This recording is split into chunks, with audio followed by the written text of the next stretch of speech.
Read 2011 के हम level second के चाइल्ड डेवलपमेंट एंड पेडागोजी के क्वेश्चन देख रहे हैं। निम्न में से कौन सा कथन विकास के बारे में सत्य नहीं है?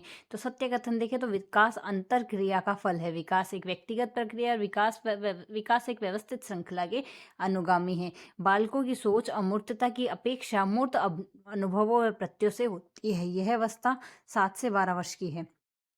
मानव विकास किन दोनों के योगदान का परिणाम है? मानव विकास वंशक्रम व वातावरण का परिणाम है। निम्न में से कौन सा पियाजे के अनुसार बौद्धिक विकास का निर्धारक तत्व नहीं है? तो निर्धारक तत्व सामाजिक संचरण नहीं है, सोशल ट्रांसमिशन नहीं है, बाकी अनुभव संतुलीकरण दोनों ही होंगे।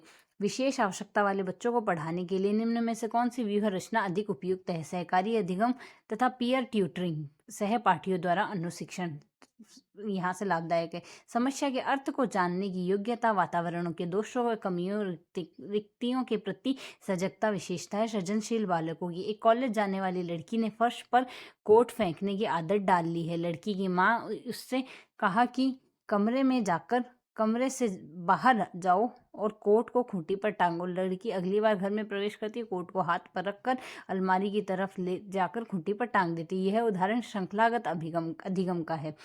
चैन लर्निंग है ये हमारे पास। बाह्य अभिप्रेरणा में समावेशित किया जाता है। बाह्य अभिप्रेरणा में प्रशंसा व दोषारोपण, प्रतिद्वंद्विता, पुरस्कार व दंड व परिणाम के ज्ञान को सम्मिलित किया जाता है। जिस प्रक्रिया में व्यक्ति दूसरों के व्यवहार को देखकर सीखता है, न कि प्रत्यक्ष अनुभव से, उसको कहते हैं सामाजिक अधिगम, सोशल लर्निंग। अधिगम निर्योग्यता का लक्षण है।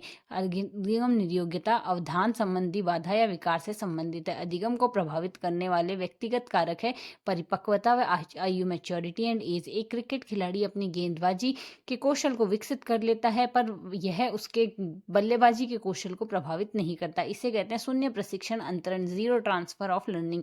निम्न में से कौन सा कथन किसी व्यक्ति के मानसिक स्वास्थ्य को उत्तम रूप से प्रदर्शित करता है? पूर्ण अभिव्यक्ति, संगतीकरण और सामान्य लक्ष्य की ओर निर्देशन, full expression, harmonization and goal direction. Freud, पियाजे व अन्य मनोवैज्ञानिक ने व्यक्तित्व विकास की विभिन्न अवस्थाओं के संदर्भ में व्याख्या की, परंतु पियाजे ने विभिन्न अवस्थाओं को समझाने के लिए संज्ञानात्मक बदलाव के बारे में कहा। गिलफोर्ड ने अभिसारी चिंतन पद का प्रयोग किसके समान अर्थ में समझा? सृजनात्मकता के संबंध में। निम्न में से कौन सी अवस्था रुचि के बारे में सत्य नहीं है? रुचि जन्मजात व अर्जित दोनों होती है। रुचियां समय के अनुसार बदलती है। वह रुचियां योग्यता व अभिक्षमताओं से संबंधित नहीं होती है। अभिवृत्ति है। अभिवृत्ति एक भावात्मक प्रवृत्ति है जो अनुभव द्वारा संगठित होकर किसी मनोवैज्ञानिक की आयु वस्तु के प्रति पसंदगी या नापसंदगी के रूप में प्रतिक्रिया करती है। व्यक्तित्व व बुद्धि में वंशानुक्रम है। वंशानुक्रम की नाममात्र की भूमिका है। जिन इच्छाओं की पूर्ति नहीं होती उन्हें भंडारगृह निर्मित निम्न में से कौन सा है? उनका भंडार, जिन इच्छाओं की पूर्ति नहीं होती उनका भंडारगृह इदम है। रक्षा तंत्र बहुत सहायता करता है दबावों से निपटने में। शारीरिक निर्योग्यता वाले व्यक्ति के लिए निम्न में से कौन सी युक्ति रक्षा तंत्र में सबसे संतोषजनक होगी? अति कल्पना की। बालक प्रसंग बोध परीक्षण 3 वर्ष से 10 वर्ष के आयु के बालकों के लिए बनाया जाता है। इस परीक्षण में कार्ड प्रतिस्थापित किए जाते हैं लोगों के स्थान पर जानवरों को। सृजनशीलता के पोषण के लिए एक अध्यापक को निम्न में से किस विधि की सहायता लेनी चाहिए? ब्रेनस्टॉर्मिंग, विचारावेश की सहायता लेनी चाहिए। निम्न में से कौन सा कथन सही नहीं है? तो सही होगा अंतर्नोद आवश्यकता का मनोवैज्ञानिक परिणाम है। आवश्यकता व अंतर्नोद समान नहीं बल्कि समानांतर है।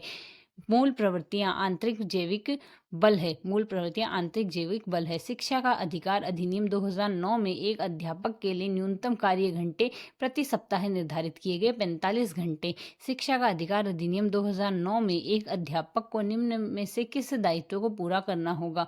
विद्यालय में नियमित रूप से समय पर उपस्थित होना होगा, पाठ्यक्रम का संचालन पूरा करना होगा व संपूर्ण पाठ्यक्रम को निर्धारित समय पर पूरा करना होगा। राष्ट्रीय पाठ्यक्रम रूपरेखा 2005 में शांति शिक्षा को बढ़ावा देने के लिए कुछ क्रियाओं की अनुशंसा की गई है। पाठ्यक्रम रूपरेखा में निम्न में से किसे सूचीबद्ध किया गया? महिलाओं के प्रति आदर व जिम्मेदारी का दृष्टिकोण विकसित करने के लिए कार्यक्रम आयोजित किए जाने चाहिए। राष्ट्रीय पाठ्यचर्या रूपरेखा 2005 में बातचीत की ज्ञान स्थायी है, वह दिया जाता है से ज्ञान का विकास होता है, वह इसकी संरचना की जाती है। क्रियात्मक अनुसंधान का उद्देश्य है विद्यालय तथा कक्षा की शैक्षणिक कार्य प्रणाली में सुधार लाना। राष्ट्रीय पाठ्यचर्या रूपरेखा 2005 के अंतर्गत परीक्षा सुधारों में निम्न में से किस सुधार को सुझाया गया? खुली पुस्तक परीक्षा, सामूहिक कार्य मूल्यांकन, सतत व निरंतर व व्यापक मूल्यांकन को।